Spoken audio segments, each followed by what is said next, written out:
to Season 2 of Chalk Dust, the podcast that gives you a front row seat to some of the best classrooms in the world. I'm Rebecca Birch. And I'm Dr. Nathaniel Swain. I'm a teacher and instructional coach working with schools and systems to drive classroom and school improvement. And I'm Head of Secondary Learning at Catholic Education Parramatta Diocese. I'm also completing my PhD on how explicit instruction supports student wellbeing. Chalk Dust is a unique podcast, great for sharing, so you might want to share it with your department or school. Give us a like or a follow if you do. I'd like to acknowledge the traditional owners on the lands in which we're recording today, particularly the Wurundjeri people of the Kulin Nations, and pay my respects to elders past and present. And I pay my respects to the Gadigal people on whose lands I'm recording today. Nathaniel, I thought we'd start our year off, our Season 2, with a podcast with just the two of us. That's how we began. We've had so many fabulous guests on over the last 12 months, but I really like just chatting to you. I think that sounds great. And we have some amazing content from the Australian Education Research Organisation, or AERO, who have amazing guidance and videos about classroom management and especially setting up your classroom well, which is timely for this part of the year, isn't it, Beck? Absolutely. And even if you're listening to it a little bit late, it's never too late to put some of these routines in place. And given that they need heaps of practice with students anyway, I think it's really timely that we look at this now. And if you want to implement in your classes over the next few weeks, it's never too late to start. So the first video we have from Xavier Catholic College in South Australia, Henry King, who's a secondary teacher, and we're going to see him work on his entry routines with his students. For those of you who are just listening and not viewing, we've got Xavier standing at his door, leaning on the door jamb, half in and half out of the room.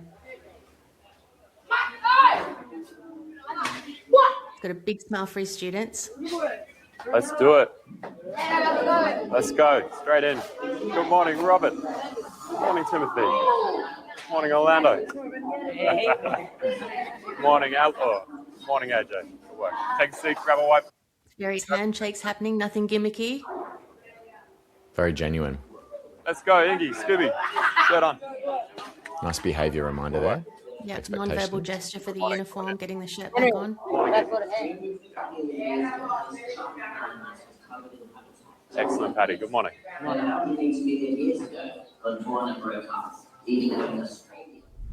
And they're in under 20 seconds. So there you go. I really liked how efficient that was, and I wonder how long it took this particular teacher to set that up with his class. But I think even if your transitions take a long time to begin with, it's more about quality rather than speed in the first few run-throughs. Yeah, sometimes videos, when it comes to teacher commentary, they don't add much value, but this one in particular adds a lot of value because Henri talks about the time that it took to actually develop these routines, and he did it in collaboration with other teachers at his school. He got people to observe what was suboptimal in his entry routines and took a little bit of this and a little bit of that from his own observations of other teachers, and then really made it his own for his students. Even if things like this aren't happening at the whole school level, I feel confident that teachers can develop their own classroom culture. There'd be no hope for us if they couldn't, but they can develop that on their own, and students do find kind of safety, comfort in those types of routines. I think it's that sort of negotiation between the whole school expectations versus the teacher's way of approaching things and any unique situations that they have with their particular class. But I think the general principles are quite clear for a good entry routine, and we have actually featured this in a previous episode if you want to check that out in Season 1. Yeah.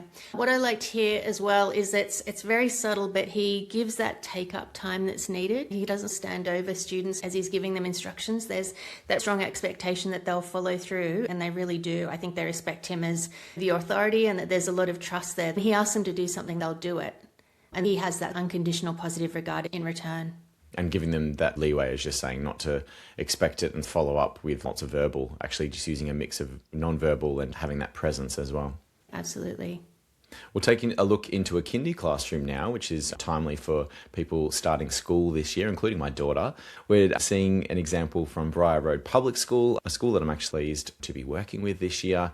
This teacher, Danny Buller, is going to show us her kindy routine, and then we might hear a little bit about what she thinks of it as well. Beautiful. Byron, I love your Luana learners. Great job. Nagan BKB. Can I have your eyes in 3, 2, 1? Thank you, Lani, for turning your eyes to me. Ivan, thank you for having your eyes on me. Just waiting for Destiny. Thank you, lady. When you go inside, your bags are going to go on your? Good. Your lunch boxes will go on your? Where are they going to go? On your? Good job. Water bottles will go in the? Hold your hand still. Evie, where is your lunchbox going to go? On your desk. Leah, where's your water bottle going to go? In the tub. Once you've done that, you're going to get your whiteboard and your marker and sit on the? Good job. And you guys go straight to the hook. Oh, thank you. That's non-verbal Well done, reminder Byron. there. I love your Luana learners. So sensible. Miss Smith, can you just watch them with their bags? Thank you. Oh, I like how Takoa is safely getting his lunchbox out straight away. Good job, Evie. Alina, looking for your learning lips. Thank you. I saw it, but we'll show KB another time, okay? Oh, Evie, I love how you were sitting so sensibly on the floor. Takoa, so safe. I love how you're walking with your whiteboard and marker. Lots of great positive narration and praise. Just lots of Well naming. done, Skylar. Bella's writing her name straight away. Ivan, where does your banana need to go? And so simple, like a little sort of behavior reminder or modification there, and done in such a nice positive way because it's probably just slipped that boy's mind. I remember, this brings me back to when I had my own group of prep students, we call it in Victoria, and we worked really hard on our entry routines. It was after COVID happened, and it was very difficult in terms of entries and exits and things like that, in terms of the hand sanitizer and the masks and all that sort of jazz. So there's quite a lot going on with the entry routine, but we kept focusing on each day adding layers of proficiency and trying to get students closer to that 100% great entry routine rather than having to go back and try again or let some slip, fix them up the next day. What strikes me about this as a secondary teacher is how many more variables there are with 5-year-olds. This teacher's responsible for the banana. Everything is happening all at once. And she really just must have eyes in every part of the room. We just have to get kids through the door and picking up a worksheet, but this is really next level. Exactly. I think most kindy or prep teachers will be very clever about how they get students organised for the end of the day or the start of the day so that there's really strong systems and expectations. It doesn't change every day. The whole point is to keep it very routine. So eventually students can run the routine themselves. And what do you think about the role of teachers' aides in all of this? I've seen teachers' aides being utilised in a couple of these videos. Do you think there's a role to play there? I think if you're really collaborative with your teacher's aide or education support officer, it's going to set you up really well for success. You have another set of eyes or a body in the room that can help you with managing all kinds of different things, spotting problems or providing assistance, as well as crowd control if necessary with certain age groups. I think that collaboration and setting up those routines with your additional adult in the room can be so vital. And also, when I've worked really successfully with teachers' aides, where they're able to stand in for you is where they're often most effective, because we've got a teacher at the front of the room here, but it really doesn't have to be the teacher at this moment in time because the teaching hasn't happened yet. If you're waylaid with some kind of issue at the door, there should be trust that they can take over. I think teachers actually really appreciate that as well. It respects their professionalism and their skill to be put in charge of the room at certain points, especially those logistical points where no one's really delivering content in that moment. We're ready Managing for a routine, setting up for a do now or getting materials ready for an activity, all those transitions. Yes, lots of collaboration and sharing of responsibility sounds amazing. In the next video, we're going to look at Emma Cheers from Renmark Primary. She does some really excellent instructions around those logistical factors in the classroom to students who are a little bit older than the kindy students we saw previously. And be successful at each step. We are going to begin packing up, but there are a few steps that we need to remember. The first, Non-verbal. name and date. Lots of Not yet. When I say purposeful go, staring there. and pop it on my desk. Number 3, crunch and sip at your desk. It is important to make sure that what you're communicating is actionable so that students can be successful. To make sure that my students have understood the instructions, I check for understanding. I do this through getting them to repeat steps back to me and then giving them some think time to think about what they need to do when I send them off to action those steps. So let's recap. What's the first thing? Hamish. To get into grades of 3 to 4. Perfect. Thank you, Hamish. So I thought echoes nicely the other example we saw of the kindy classroom with the quick CFU to make sure that the instruction's making sense. I always find as well, Rebecca, that if you've got a more complicated set of instructions, say maybe 3 or 4 or more, then it's always useful to have a written version or something on the board or something on the visualizer potentially to refer back to. What do you think? Especially with older students, because they can actually refer to it. I like how she caught herself. She said, when I say go. I imagine that just off camera, there was a little bit of wriggling where kids are ready to jump up. And I remember actually Adam Boxer, who we've also had on the show, said something about giving those long instructions where they've really got to focus till the end, starting it with when I say go. I think that's really helpful. Everything I ever learned about these routines, I must have learned from PDHPE teachers. We used to teach on a team. We'd sometimes have 150 students to teach at once. And I was always amazed at how they could get 150 people doing the same thing at the same time. So I think if there's an opportunity for prac students, for example, to go and watch a PDHPE teacher in action, I highly recommend it. Definitely. It is the ability to coordinate a large group and to get them all working together, I think, is the hallmark of a great classroom manager, but also for things like assemblies as well as sports days and things. Schools can do that really well. Sometimes I've been to some school visits, including my own school at different points, and the assemblies were not run in the way that should be, in the sense that there wasn't clear expectations or routines, and the kids were running the assembly and not in a good way, if that makes sense. Yeah, the minute you have something extraordinary in a school, it makes a kind of party vibe for the rest of the day. An assembly has gone berserk and kids are cheering and carrying on. You can pretty much forget about whatever periods are after that. You do your best, but it's like having the equivalent of having a pigeon fly around the room as far as the rest of the day is going to go. They're off. I think, yeah. And even these sort of hands-on activities, I imagine after this, the students are going to stand up, they're going to move to a particular spot. That can get chaotic really quickly, and the energy levels can rise to where you're not getting a lot of teaching done and have to regroup after a burst of excitement. It's really tiring for teachers as well, especially primary teachers. Yeah, and the routines for the start of the year, but also any time you start implementing them, can help you avoid that sense of energy that's out of control and that has no sort of functional goal. It is hard to coordinate the movements or the cooperation of 25 or 30 individuals, let alone 6 or 7 year olds, but also 16 and 17 year olds, as you would know, Beck. It's really important to raise the expectations so that students can meet it. And I imagine if there's an element of this that is routine for Emma, it seems to me, this is where the visual comes in, that it's the way she eyeballs. She's able to actually send a signal to every student in the room that she's watching them for like little bits of movement. She expects silence in that pause, but no little voices to jump in. The routine is that she expects them to wait to the end to hear all the instructions and then to wait for her to check for understanding after that. So you notice there's not a lot of wriggling around and calling out. I think the questions are parked till the end. If there's an element that is routine, that's what I would predict, because these kids obviously know what their teacher expects when she delivers one of these explicit pieces of instruction. And speaking of a look in order to communicate something, let's have a deep dive into some non-verbal corrections for when behaviours need that reminder. We'll hear from Danny again at Briar Road Primary, and she's going to demonstrate the ultimate of teacher non-verbal interactions, the look. Now we know how loud we can, oh dear. Now we know how loud we can talk to our friends.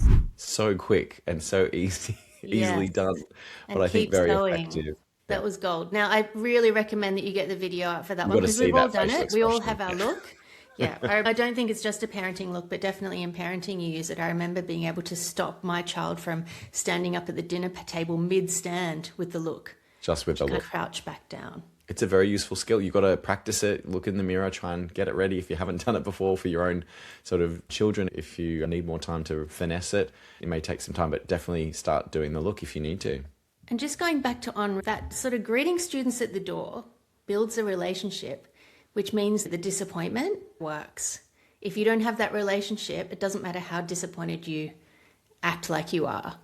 That's It's so not going true. to work. Yeah. It's an investment for making your classrooms more warm and more welcoming, but also building that trust so that you can keep your students accountable. Great. To go with it. You're going to think, what does that word start with? And you're going to write that letter on your whiteboard. Are you going to call out your answer? No. When Miss Buller says chin it, what are you going to do, Casey, on the ground, please? Chin it. Even if you're not finished, are you still going to chin it? Yeah. I think it was really great to see the gestures that she was using that went along with those instructions. I think that's what you highlighted before, Beck, when you were saying that non-verbal communication is so important. Yeah, absolutely. She had a sort of like a patting down gesture, which is the sit down. There was a little one kind of really active and moving and looked like they were going to pop off the little spot on the floor. So she gave the hand gesture, which was like a down gesture. I've used that one many times myself, working with kids anywhere from year 3 and below.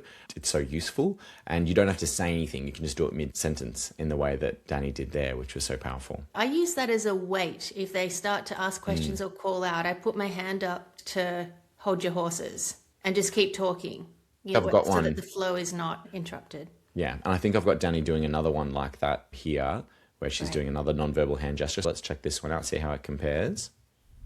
I use corrective gestures when I'm in the middle of teaching a lesson or explaining behaviour expectations. It might be something as simple as a handout to let the student know that I want them to stop what they're doing, or a finger on the lips to let them know that I want them to stop talking. Roses, garden forks, food forks, pitchforks, and cranky cats. I think when we watch this video, the children aren't that visible, but it's obvious that she is very attuned to what's going on. So it must be quite low level noise. But It's she's like really a little nipping in the tapping bud. if you play it back. It's like a little Yes, sort of true. like Annoying. that. And I used to be the same thing with like Velcro shoes. If someone was starting to do the with their Velcro shoes and not even realize they're doing it, we had to have expectations around we don't touch our shoes when we're sitting down the floor. It was really important. But often you'd then do the reminder after that explicit expectation with just the hand, because you don't need to constantly talk about shoes in the middle of your story that you're reading, because it's very distracting. And the cognitive load for students is going to get taken up with that reminder. Obviously, the cognitive load for the teacher needs to be ready to respond to all those little things, which is a really important point as well. And what do you say about students who are neurodiverse should have more leniency applied to behaviours where they don't necessarily have self-regulation?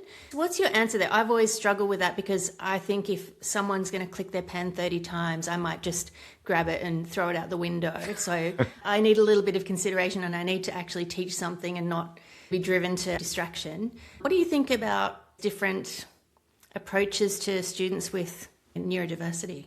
So I think knowing what your different students' needs are, including sensory needs, is really important. There are some, especially in the early years of school, that you'll encounter in classrooms I've worked in, where they'll need something to play with or to fiddle with, or they won't realise if they're doing some sort of, not usually very big behaviour, although sometimes there can be big behaviours, but even a subtle behaviour that engaging in that is part of them regulating.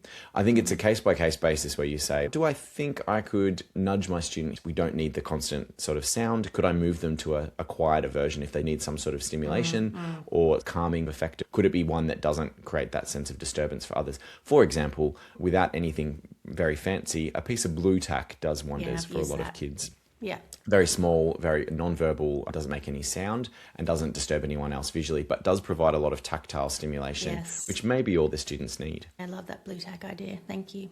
Something else I find helpful as a minimally invasive intervention is the use of proximity for students who might be having trouble focusing or distracting others. This is where you continue what you were doing, but move yourself into the position where that student is, just a little bit closer to them or in their line of sight, so they know you're aware of what's going on. Often that sense of proximity is all that they need in order to get back onto task, because they might not have realised anyone was noticing or they were distracting others.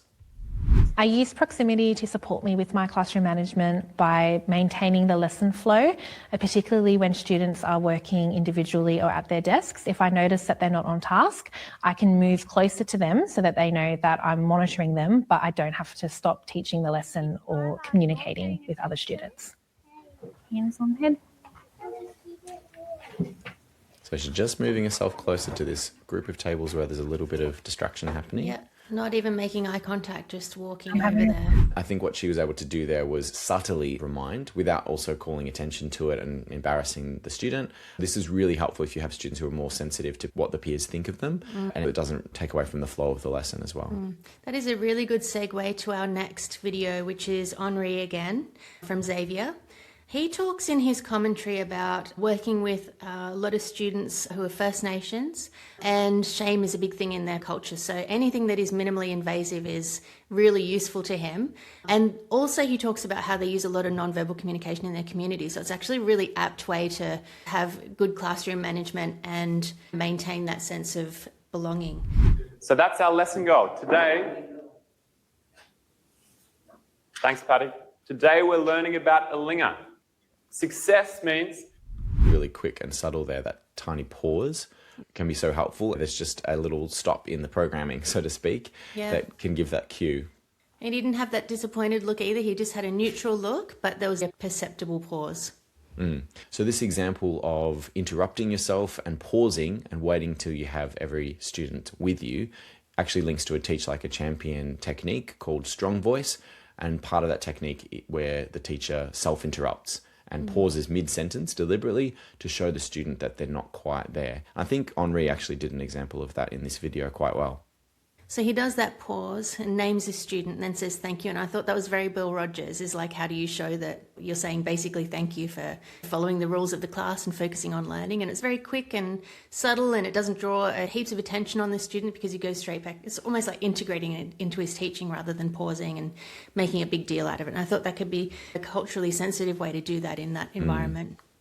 And it avoids that problem where something that is rather subtle or small escalates and becomes a lot of corrections directed at that student, in which case they might feel upset and the behaviour may escalate from there rather than being nipped in the bud.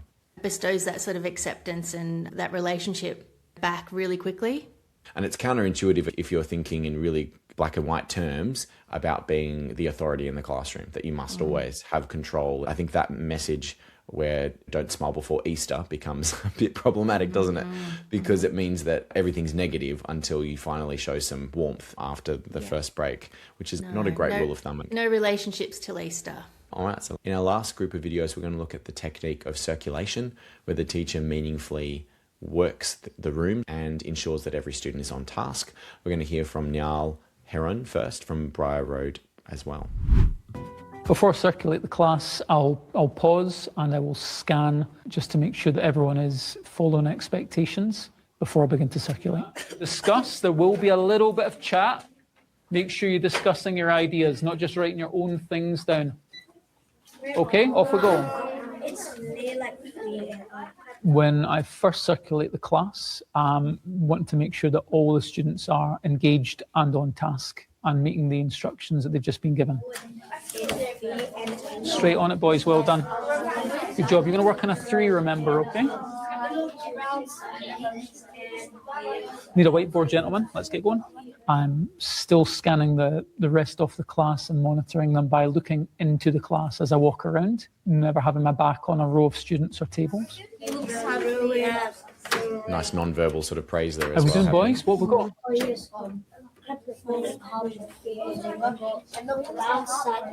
Nice. You're about halfway through your time, so keep on going. Some really good work I'm seeing.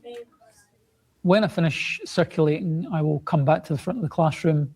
I'll pause, scan the class again, just to make sure they're all on task, offer positive reinforcement, and then I will go back around and support students independently if needed. What I love about this is it's so subtle, but it's something that you hone in your practice the more experienced you are. So in the textbook Responsive Coaching by Josh Goodrich, one of the people at the Step Lab group that we've had on the show before with Peps McRae, in Responsive Coaching, he talked about the very phenomenon of newer graduate teachers not noticing the things that an expert teacher would notice and not knowing how to spend their time when they're scanning. Some of the research I was reading looked at the fact that expert teachers will notice things a lot more effectively and efficiently, whereas teachers that are first starting out might just do some loops around the room visually and not pick up everything and actually miss some behavior issues that are about to escalate or students that are off task, for example.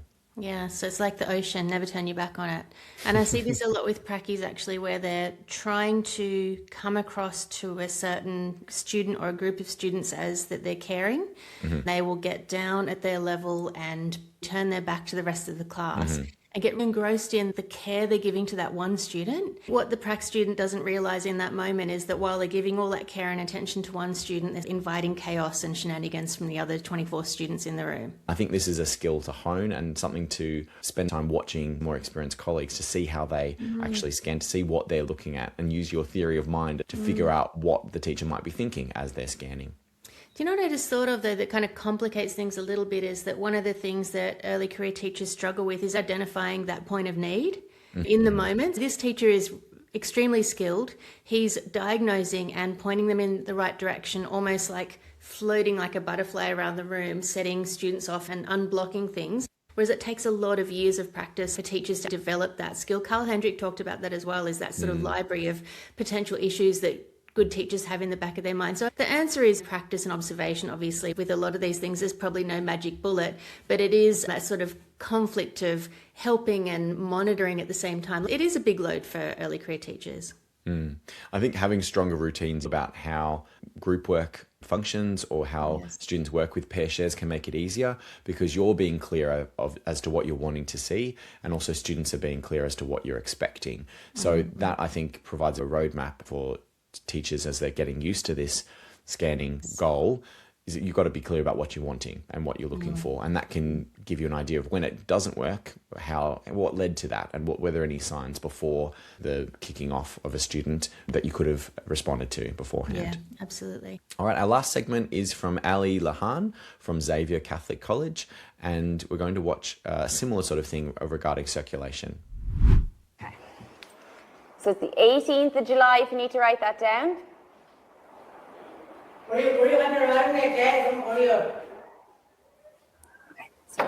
So it's the education support officer repeating the instructions in Tammy, the language. Teamy teacher in my Tiwi. classroom, helps to support with circulation by also monitoring students when I may be working with a student individually. And we work as a team in that if I'm with a student individually, she might be making a larger scan of the classroom and vice versa. Students know that we work as a team, so they're able to confide in both of us and they're able to look for support from both of us. So that picks up nicely on the theme we had before on education support. When it's working well, the teachers collaborate so closely that students have a seamless experience between the two adults in the room. And you could tell that the teacher's aide was operating pretty autonomously. I don't think she was taking any instructions from the teacher. It seemed to be part of their routine together. On top of having students in a routine in the class, we've got this teacher and teacher's aide working really seamlessly. And we'll just watch a little bit more. First, I would pause, I would scan, and I would look for any large-scale disruptions, and I would identify those first, and then I would circulate the classroom.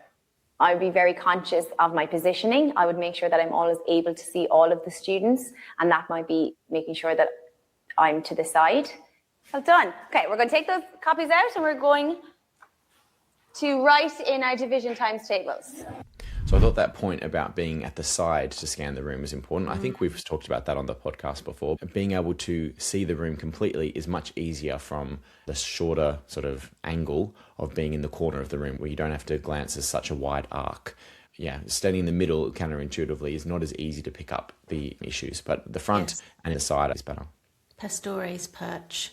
Yes, you can Google that if you want to learn more about it. There's plenty of blog posts, I think, on that very topic. Yeah. We haven't talked about this a lot, but it's something I've noticed is common to all the videos we've watched, without exception. No one teaches sitting down.